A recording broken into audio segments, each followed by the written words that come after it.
Okay. Good morning, everybody. Let's see.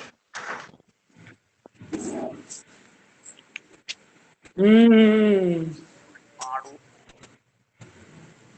संरचना यानी atomic structure, परमाणु संरचना।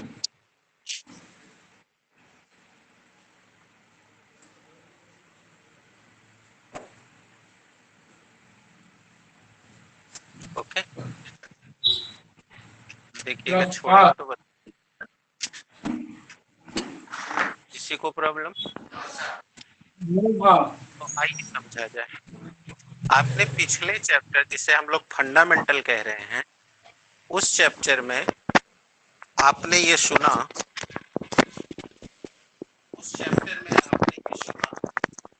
कि डाल्टन ने कहा था कि परमाणु वह सूक्ष्म कण है ना जी। डाल्टन ने कहा था कि कोई भी पदार्थ जिन सूक्ष्म कणों से मिलकर बना होता है, उसी सूक्ष्म कण को हम एटम कहते हैं, यानी कि परमाणु कहते हैं, राइट। और ये परमाणु इतना सूक्ष्म होता है कि इसे पुनः विभाजित नहीं किया जा सकता। ये डाल्टन का पुराना थ्योरी था, लेकिन हमने अभी पिछले ही चैप्टर में ये क्लियर कर दिया कि J Thomson, W.M. Wien, Goldstein, Wright, Chadwick, Jeremy Crookes आदि वैज्ञानिकों के एफर्ट से, यानी प्रयत्न से, यह पता चला कि परमाणु विभाजित किया जा सकता है। यानी जिसे डाल्टन ने कहा था कि यह इतने सूक्ष्म है कि इन्हें अब पुनः विभाजित, यानी कि ये अविभाज्य कण हैं, तो इनके प्रयासों से ये पता चला कि ये अविभाज्य नहीं बल्कि विभाजित कण है। और आपको मैंने दिखाया इन्हें हम बल्कि तीन नहीं, जब उन्होंने अपने एक्सपेरिमेंट किए, उस एक्सपेरिमेंट से जब वो तोड़ा गया तो देखा कि इसमें इलेक्ट्रॉन, प्रोटॉन, न्यूट्रॉन, पाई मेशान कण, positron, deuteron, neutrino, anti neutrino, anti neutrino आदि जैसे भी कण इनमें से निकले थे। अर्थात ये एक तीन कण नहीं बल्कि बहुत सारे कणों में ये तोड़ा जा सकता है। परंतु मैंने आपको ये दिखाया पिछले दिनों में कि ये तीन कण जो हैं वो सब में होते हैं, परंतु बाकी ये जो आप लिस्ट में देख रहे हैं ये सब में, इसीलिए हम इन्हें तीन को ही फंडामेंटल पार्टिकल यानी कि मौलिक कण कहते हैं। आ रहा है ना, यानी फंडामेंटल पार्टिकल कहते हैं।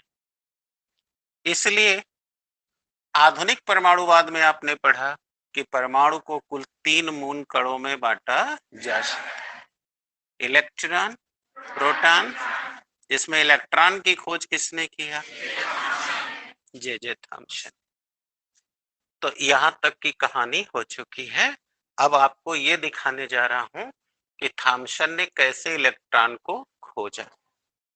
ठीक है, आइए देखिए। इलेक्ट्रॉन की खोज, ओके, देखिए कैसे खोजा गया।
अब चलिए देखिए इलेक्ट्रॉन की खोज कैसे हुई और मैंने क्या बना रखा है, आप अपना देखते लिखते रहिए। देखिए इसमें आपको एक ये बेलनाकार नली दिखाई दे रही है, जो नली दोनों सिरों से देखिए बंद है। इस नली को कहते हैं विद्युत विसर्ग नलिका, इलेक्ट्रिक डिस्चार्ज ट्यूब। अब ध्यान दीजिएगा, ये जो आप पढ़ रहे हैं इसी थ्योरी की जरूरत कक्षा 12 में जब आएंगे और विद्युत चालन पढ़ेंगे तो वहां गैसों में विद्युत चालन बताया जाएगा, यही थ्योरी वहां पर सुना दी जाएगी। तो वही आपको ये जो ज्ञान है, जैसा मैंने कई अवसरों पे कहा कि जो आप 11 में पढ़ेंगे वही आपको 12 में वो चैप्टर के नाम से नहीं आएंगे, लेकिन वो सारा ज्ञान आपको जरूरत पड़ेगा। यानी अगर 11 गायब है तो 12 भी गायब है। तो इसलिए आपको ये ज्ञान 2 साल के लिए तैयार करना है। चले, तो ये है विद्युत विसर्ग नलिका, इसे हम कहते हैं इलेक्ट्रिक डिस्चार्ज ट्यूब। क्या बोलते हैं? हाँ जी। अब इसके बाद आप देख रहे होंगे इसके दोनों किनारों पर ये 2 इलेक्ट्रोड लगाए गए हैं। एक ऋण प्रकृति का है जिसे ऋणोद या अंग्रेजी में कैथोड कहते हैं, और एक धन प्रकृति का है जिसे धनोद या एनोड कहते हैं। अब इसके भीतर में हाइड्रोजन गैस भर दी गई है और उस गैस को 10 पे घात ऋण 4 मीटर कोटिमान के दाब पर रख दिया गया है। यानी इसके अंदर का दाबमान वायुमंडलीय दाब से काफी कम किया गया है। वायुमंडलीय दाब आप सब बच्चे जानते होंगे 76 सेंटीमीटर पारे के दाब के बराबर होता है, जिसे हम अगर न्यूटन पर मीटर में कहें तो 1.013 into 10 to the power 5 newton per metre square कहते हैं। ये सब आप 9-10 में पढ़े हो। इसी दाब को एक वायुमंडली कहा जाता है। तो इस दाब की तुलना में देखो बहुत कम है, 10 to the power -4 metre order का दबाव बनाया गया है। फिर क्या किया गया है, इन इलेक्ट्रोडों को तार की सहायता से दोनों तरफ से देखो निकाला गया है और उसे 10 किलो वोल्ट यानी 10,000 वोल्ट, 15 किलो वोल्ट यानी 10,000 से 15,000 वोल्ट वाले मेंस से जोड़ा गया है। तो जिनकी वोल्टता बहुत ज्यादा होती है उन्हें हम लोग HTB कहते हैं, हाई टेंशन बैटरी, राइट है। तो ये 10 केवी से लेके 15 केवी अर्थात 10,000 वोल्ट से लेके 15,000 वोल्ट के मेन से जोड़ा गया है। अभी मैंने कुछ कहा नहीं है, अभी मैं खाली आपको परिचय कराया हूं कि ये सब क्या हो रहा है।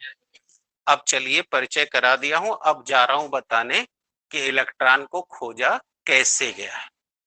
चलिए बात करें। सुनो, एक बेलनाकार विद्युत विसर्ग नलिका ली गई। ध्यान से सुनो कैसे बोल रहा हूं, जिसको लिखना है अपना लिखो भी, सुनना है सुनो, लिखना है लिखो, जो करना है करो, बट जहां प्रॉब्लम हो वहां डिस्कस करो। चले बात करें। सर्वप्रथम एक बेलनाकार विद्युत विसर्ग नलिका ली गई। इस नलिका के दोनों सिरों पर अंदर 2 इलेक्ट्रोड लगा दिए गए।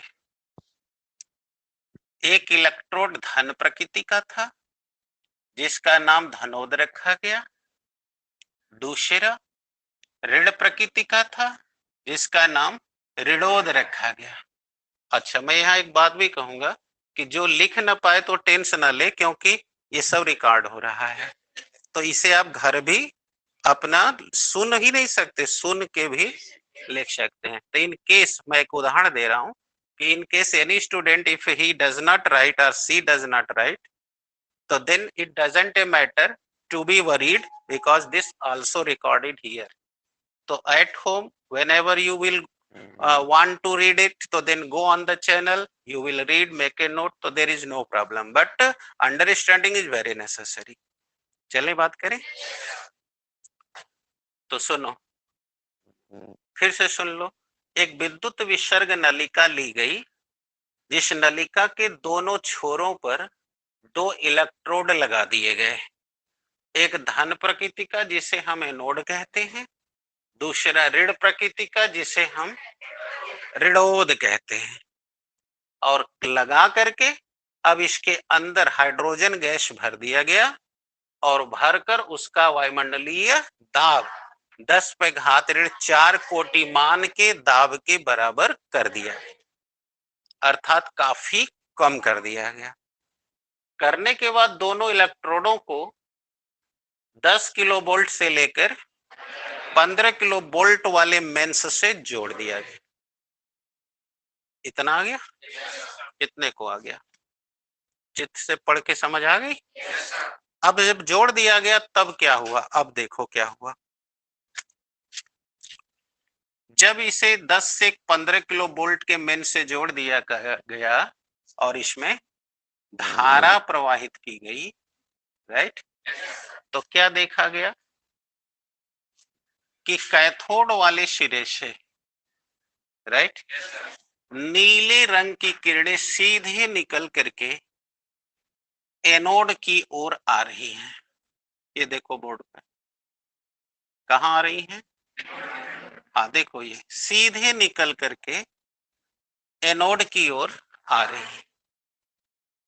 आया? बोलो कैसी किरण निकल के आ रही है? नीले रंग की किरण कैथोड से निकलकर सीधे एनोड की ओर आ रही है। क्योंकि ये किरणें कैथोड से निकल रही हैं, अतः इन किरणों का नाम कैथोड रेज यानी कैथोड किरणें रख दिया गया। समझ आ रही है? और फिर इन किरणों का गुणों का जब विश्लेषण किया गया तो इन हमें कैथोड किरणों के निम्न गुण प्राप्त हुए, जिस गुण से इलेक्ट्रॉन की खोज की गई। इतनी आ गई आपको? एक बार फिर से पूरी कथा सुन लें, तब मैं करेक्टर काउंट करना सिखाऊं कैसे करते हैं। यहां तक किसी को दिक्कत है? एक बार फिर से सुन लें। सबसे पहले एक विद्युत विसर्ग नलिका ली गई। नलिका के दोनों सिरों पर धन एवं ऋण प्रकृति के 2 इलेक्ट्रोड लगा दिए गए।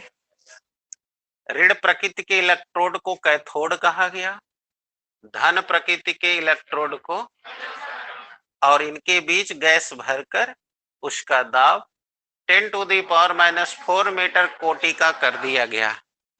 करके अब इन दोनों इलेक्ट्रोडों को हाई टेंशन बैटरी, जिसकी वोल्टता 10 से लेकर 15 किलो वोल्ट थी, से जोड़ दिया गया। जोड़ने पर जब धारा प्रवाहित हुई तब यह देखा गया कि विद्युत विसर्ग नलिका में कैथोड के सिरे से नीले रंग की किरणें सीधे निकलकर एनोड की ओर जाती हैं। चूंकि ये किरणें कैथोड से निकल रही थी, इसलिए इन किरणों का नाम कैथोड किरणें रखा गया, जिनके गुणों का अध्ययन करने पर निम्न गुण प्राप्त हुए। कितने को आ गया इतना समझ में? क्लियर?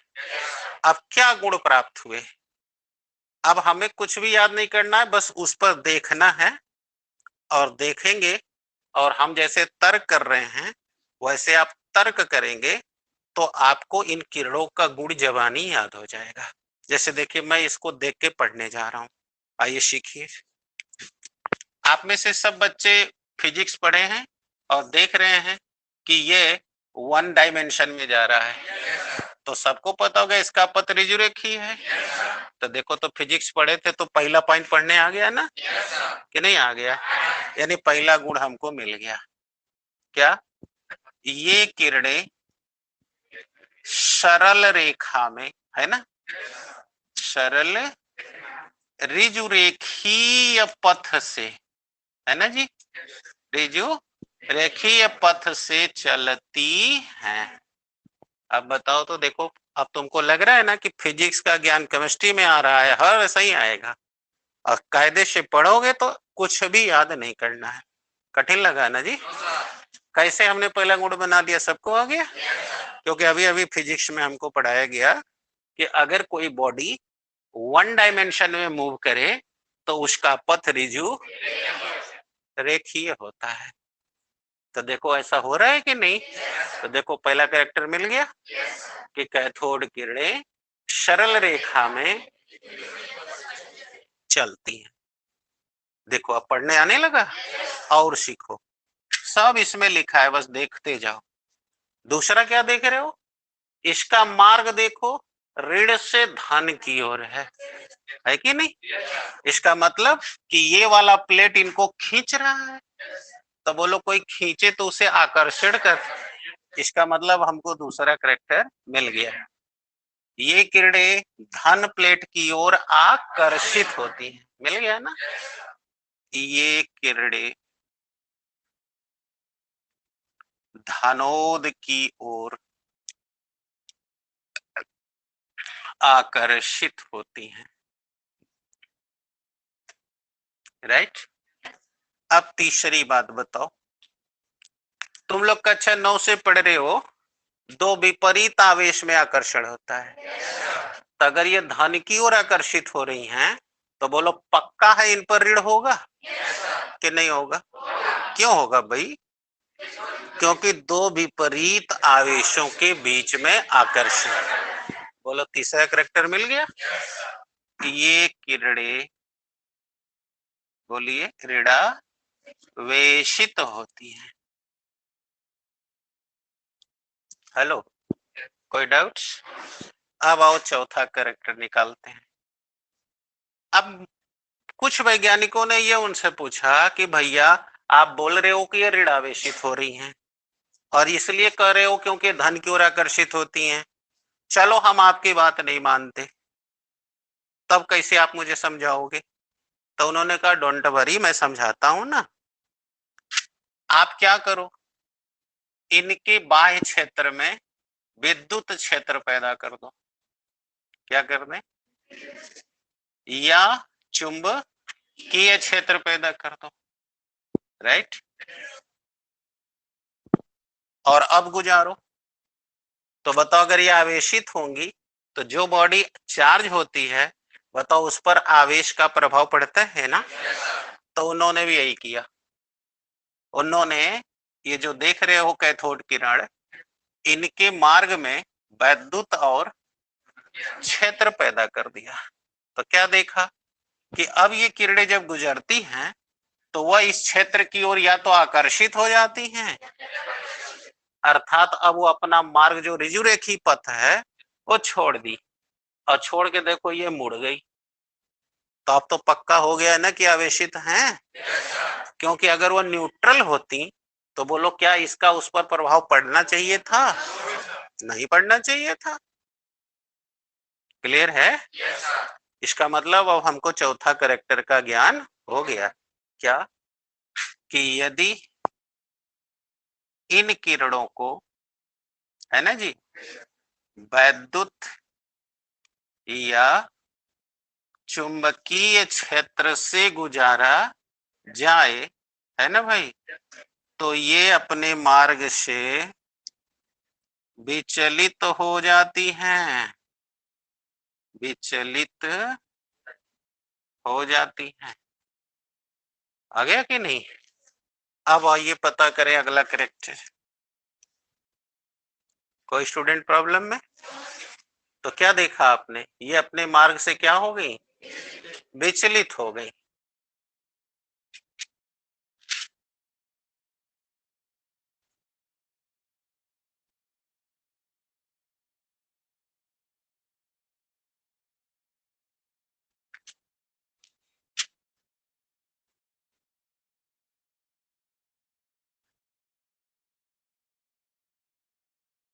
बोलिए बेटा, क्लियर हो गया? एनीबॉडी इन प्रॉब्लम? समझ आ रहा है सबको? इतना में कोई दिक्कत? पूछिए पूछिए, परेशानी हो रही है तो। अभी कैसे कैसे डिस्कस किया हूं, क्लियर है? अब आइए अगले कैरेक्टर की ओर सुनिए। अभी तक तो उनके समझ में ये आ रहा था कि ये किरण है ना? अब हमें उनके दिमाग में ये आया कि ये पता करो कि ये किरण ही है या कण भी है। अब आप सब बच्चे जानते हो अगर कण होगा तो उसका मास होगा। तब ये पता लगाने के लिए कि ये कण भी है अर्थात मास भी रखती हैं या नहीं रखती, ये जानने के लिए उन्होंने क्या किया, उन्होंने इनके मार्ग में हल्के द्रव्यमान के कण रख दिया। ध्यान से सुनो, क्या रख दिया? ये देखो, ये जो नीला नीला दिखा रहे हैं, ये क्या रख दिया मैंने? हल्के द्रव्यमान के कण। ठीक, बोर्ड पर समझो। जब रख के अब किरणों को फेंका तो क्या देखा कि ये सारे किरण पर, ये सारे किरण जैसे इन कण पर पड़े, ये सब कण गति मान हो गए। बोला ऐसा कैसे हो सकता है? पकड़ो, देखो ये है, क्लियर है? अब इस पर से देखो, ये किरण चली गई, कुछ नहीं ना हुआ। लेकिन अब अगर हम ढेला से फेंकें और इस पर पड़े तो बोलो ये पड़ेगा तो क्या हुआ? कुछ हुआ? चल दिया। इसका मतलब पक्का हो गया कि ये द्रव्यमान रखता है, और द्रव्यमान ये खुद रखेगा तभी ना द्रव्यमान वाली वस्तु से टकराएगा तो चल देगा। तो देखो पता चल गया कि नहीं चल गया? आ रहा है समझ में? जिसको कम समझ में आए वो ऐसे समझे। अगर मैं कहूं कि शशिकांत तुम इस रास्ते से सीधे चले जाओ, तो अगर वो इस रास्ते से जाएगा और इसको कहीं मार्ग में चोट न लगे तो क्या कहेंगे? ये एकदम खाली है, इसमें कुछ नहीं है। अब हमने शशिकांत से कहा यहां से चलो, तो वो जैसे ही यहां से गया, बताओ इस किताब से मेज से टकरा गया, और टकराया तो ये किताबिया मेजिया कुल गिर जाएगी कि नहीं? गिर जाएगी। तो साबित हो गया कि शशिकांत मास होल्डर है, यानी वो कण, वो किरण नहीं है। सही है ना? कभी दिक्कत है? अब चलो एक और एक्सपेरिमेंट करता हूं। देखना, सूर्य की रोशनी छेद में से आती है, वहां से आना शुरू हो रही है। देखो वो पड़ी हुई है छेद में, देखो वो लकड़ी के ऊपर देखो सफेद पड़ा हुआ है निशान, वो कहीं से सुराख से जाके गिर रहा है। समझ में आया? देखो वहां देखो, वहां देखो दीवार पर एक एक दो तीन, तीन तो हमें को दिख ही रहा है, देख रहे हो ना? अब तुम सुनना ध्यान से, हाथे में धूर पोत के आओ, होई के समनवारा कैसे मारो, फूक मारो। देख, अब सुन बेटा, तू पहले ही टोक रहा है, पहले सुन। जितना जानते हो तो जानते ही हो। मैंने क्या बताया था? फिजिक्स या साइंस का लड़का पहले अच्छा श्रोता बनता है, बीच में टांग नहीं अड़ाता। ठीक है? जो जानते हो वो तो तुम्हारा कोई छीनेगा नहीं, और जो नहीं जानते हो अब वो चीज मिलेगी। क्लियर? तो देखना क्या होगा कि जैसे ही ओकरे सामने रख के इसे फूक मारोगे, देखना अब वहां से तुमको जो कण है दिखेंगे, और वो प्रकाश ऐसे फैल जाएगा, यानी फैल के इधर उधर लगेगा फेंकने। क्यों?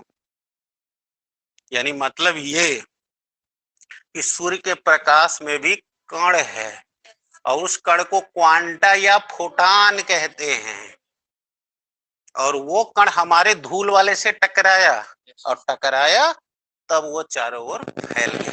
अब चलो एक प्रैक्टिकल और करते हैं। तुमने पढ़ा होगा 9 में कि सूर्य का प्रकाश सरल रेखा में चलता है। तो ये छत पर बताओ, ये टीना लगा है चाहे छत पड़ी हुई है, प्रकाश एक ऊपर रुक गया ना, तो फिर कमरे में उजेला कहां से आया? सोचने का विषय है। तो पता करो कहां से आया।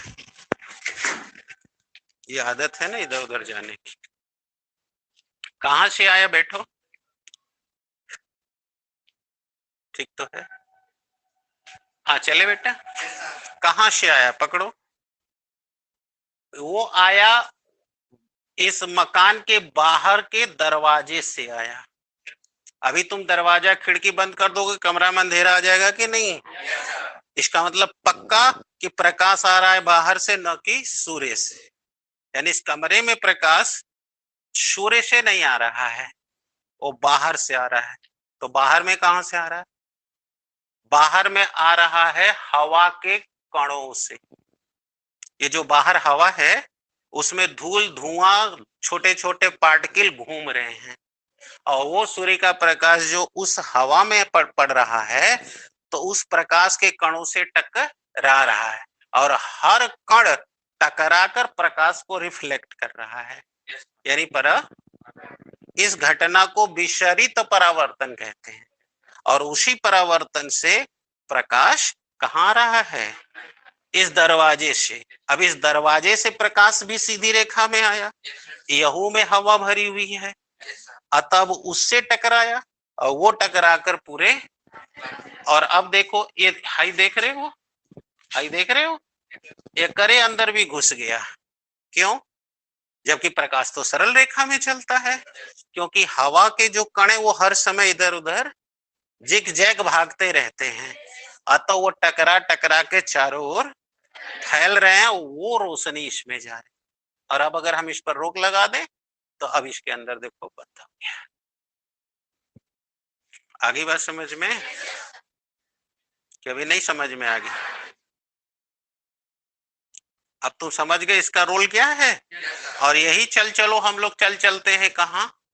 स्ट्रेटोपाज लेयर के ऊपर, यानी यहां से 10 किलोमीटर ऊपर। अब वहां हवा, अब वहां जाके खड़े हो जाओ तो तुमको आसमान नीला नहीं दिखेगा, काला दिखेगा। क्यों?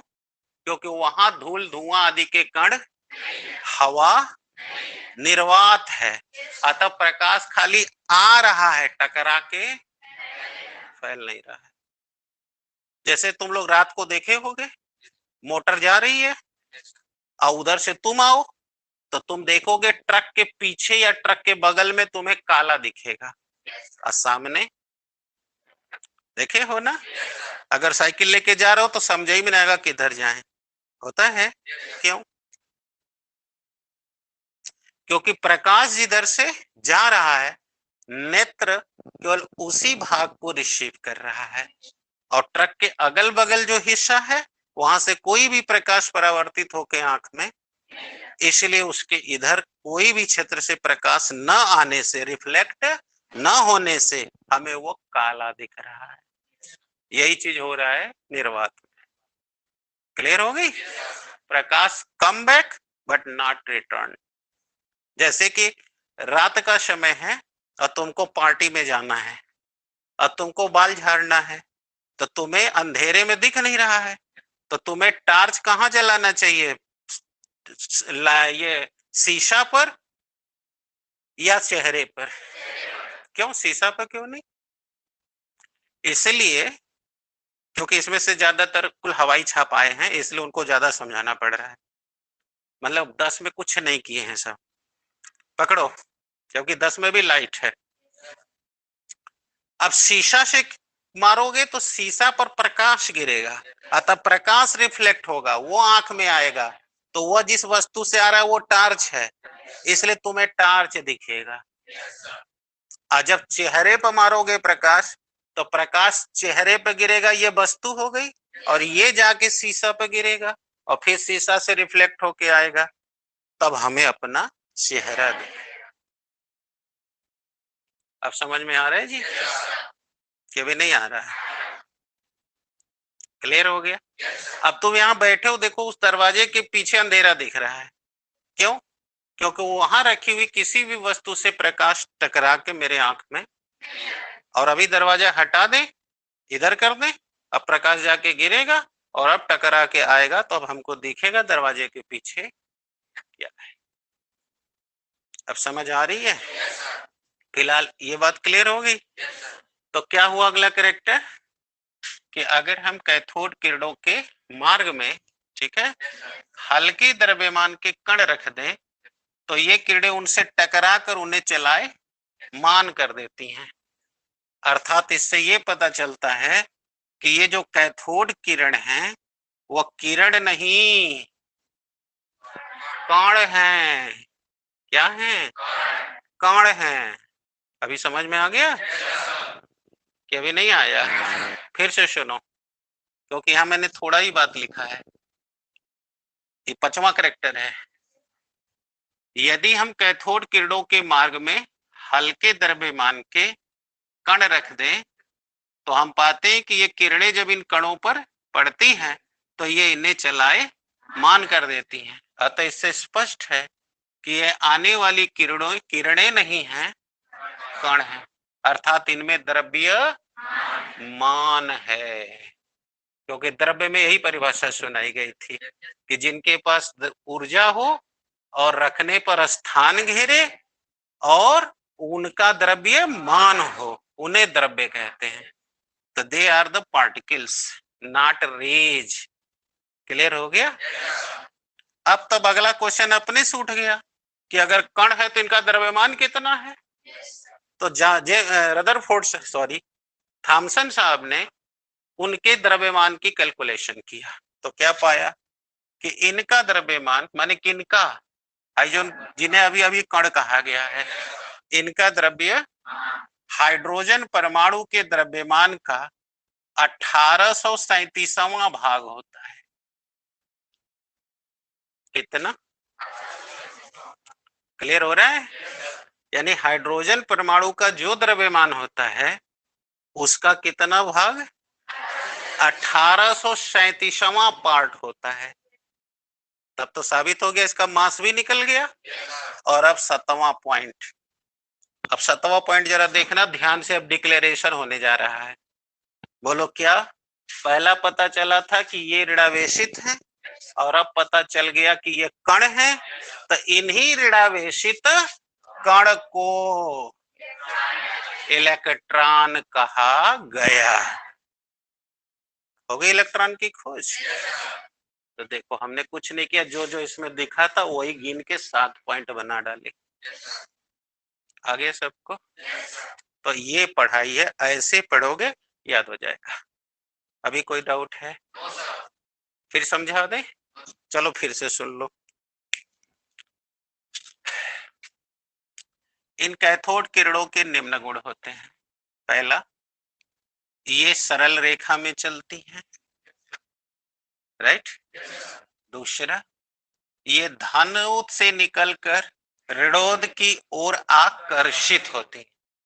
तीसरा, चूंकि ये धन की ओर आकर्षित होती हैं अतः स्पष्ट है कि इन पर ऋण आवेश होता है। हो गया? चौथा, यदि इनके मार्ग में विद्युत या चुंबकीय क्षेत्र से गुजारा जाए तो ये अपने मार्ग से, अतः स्पष्ट है कि ये आवेशित होती हैं। पांचवा, अगर इनके मार्ग में हल्के द्रव्यमान के कण रख दिया जाए तो ये उनसे टकराकर उन्हें चलाए, अतः स्पष्ट है कि इनमें कण होता है। नेक्स्ट, इन कणों का द्रव्यमान हाइड्रोजन परमाणु के द्रव्यमान का 1837वां भाग होता है। इसी ऋण आवेशित कण को इलेक्ट्रॉन कहा जाता है। तो इस तरह इलेक्ट्रॉन की खोज किसने किया? थॉमसन। और ये है, आ गया? कितने को प्रॉब्लम है? No problem. अब आपको इस पूरे डिस्कशन से जा रहा हूं इलेक्ट्रॉन की विशेषता पैदा करने, जिसकी जरूरत आपको फिजिक्स में, केमिस्ट्री में हर जगह पड़ेगी। यानी आप 12 में फिजिक्स में पहला चैप्टर न्यूमेरिकल लगाएंगे तो वो आएगा, यानी हर जगह आएगा। और पढ़ेंगे यहाँ, और यहाँ पढ़ लेंगे और आपको हमेशा के लिए याद रखना है। आइए देता हूं। अभी कोई डाउट वाला है? जल्दी करिए, 2 मिनट बचे हैं। मिटा देना।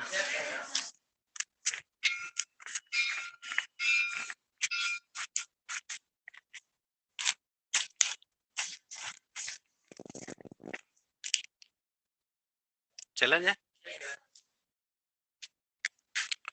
देखिए, अब हम यहाँ लिख रहे हैं इलेक्ट्रॉन की विशेषताएं। Advantages of electron.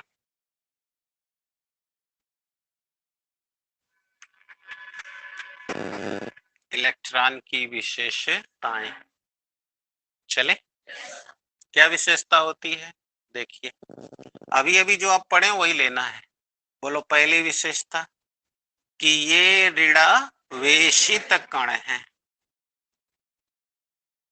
पहली विशेषता हो गई ये। दूसरा, इस पर ऋण आवेश की संख्या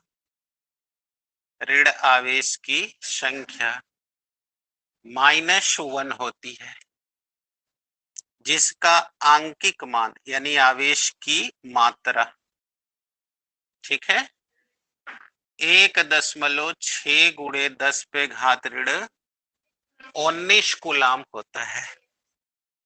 अंडरस्टूड? फिर से सुन ले, इस पर ऋणावेश होता है और इस ऋणावेश की मात्रा कितनी होती है? तो एक इलेक्ट्रॉन के आवेश को हम अगर ई से डिनोट करें तो यह ई का न्यूमेरिकल वैल्यू कितना हो गया? हाँ, तो ये आपको याद रखना पड़ेगा।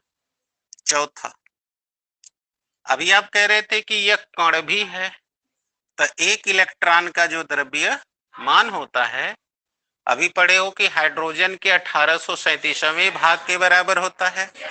जब उसको कैलकुलेट किया गया तो आया 9.1 इंटू 10⁻⁻31 किलोग्राम। तो ये और ये हमें याद रखना होगा जिंदगी भर के लिए। यानी कि इलेक्ट्रॉन का द्रव्यमान कहीं पूछा जाए तो आपके पास रहना चाहिए कितना? हो गया। अब चौथी बात के बाद पांचवी, इलेक्ट्रॉन हमेशा नाभिक के बाहर रहता है, नाभिक के अंदर नहीं रहता। कहाँ रहता है? यानी नाभिक के बाहर का जो क्षेत्र है वो ऋण बाहुल्य क्षेत्र है, यानी नेगेटिव स्फीयर है। अंडरस्टूड? जिसमें कौन रहता है? इलेक्ट्रॉन। आ गई बात समझ में? अभी कोई प्रॉब्लम?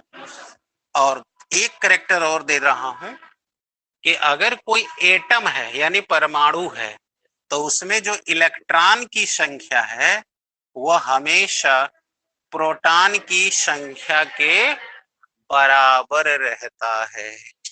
इसीलिए एटम न्यूट्रलाइज होता है, यानी क्यों? क्योंकि जितना नेगेटिव उतने पॉजिटिव, दोनों एक दूसरे को न्यूट्रल कर दिया है। तो इसीलिए इलेक्ट्रॉन की संख्या प्रोटॉन की संख्या के, इसीलिए हर एटम उदासीन। आगे समझ में? तो इतनी बात हर बच्चे को याद रहना चाहिए। क्लियर हो गया? अब कोई दिक्कत? अब अगली हेडिंग डाल दीजिएगा, प्रोटॉन की खोज। यानी कल के बात में हम लोग करेंगे प्रोटॉन की